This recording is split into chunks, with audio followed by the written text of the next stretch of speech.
Hi, I'm Riva with Makeup Designery. Simplicity was the catchword of the 1940s. Women were being called upon to do a lot more during this decade.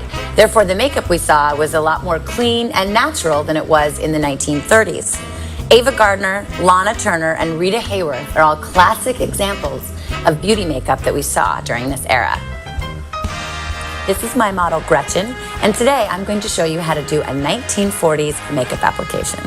The first step, as always, is prepping the skin, and to do this I'm using mud primer and one of my sponges. I'm just evenly applying this primer all over her face. So I'm going to mix WB3 and CB2 together to get her skin tone. I'm using the 940 foundation brush. I usually start by applying right under the eye and moving outward. And don't forget to base out those eyelids. Get that ready for the eyeshadow application.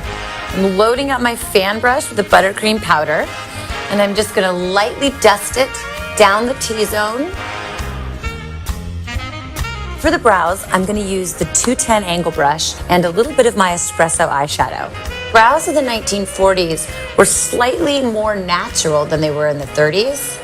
They weren't as thin or as fine, so we can be a little bit generous with this. So the trick here is to match the second eyebrow with the first. So use this one as a guide. The eyes that we saw in the 1940s were kept really clean and bright. Very little eyeliner was used, and the shadows that we saw were muted grays, navies, and some warm browns. So let's start by applying the taupe eyeshadow in the crease. I'm starting by applying the shadow to the outer corner of the eye and blending it over the lid.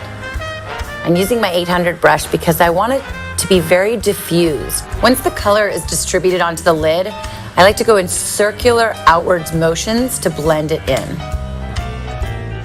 I'm just going back and forth, making sure that that application is even on both eyes. Just to give it a little bit more depth. I don't want it to be a smoky eye, I want it to be clean and bright. So I'm only gonna use a teeny bit of this smoked sapphire using my 800 brush. So after I have that on there, now I'm just gonna blend it all out. Diffuse those edges and make it look as soft as possible. So before I go ahead and put in my highlights, I just wanna give her a very, very subtle drop shadow along the bottom, and I'm gonna use the smoked sapphire and my 210 angle brush to do that. I like to start at the outer corner and hug the bottom lash line as much as possible. And same to the other side. Starting on the outer corner, working your way in.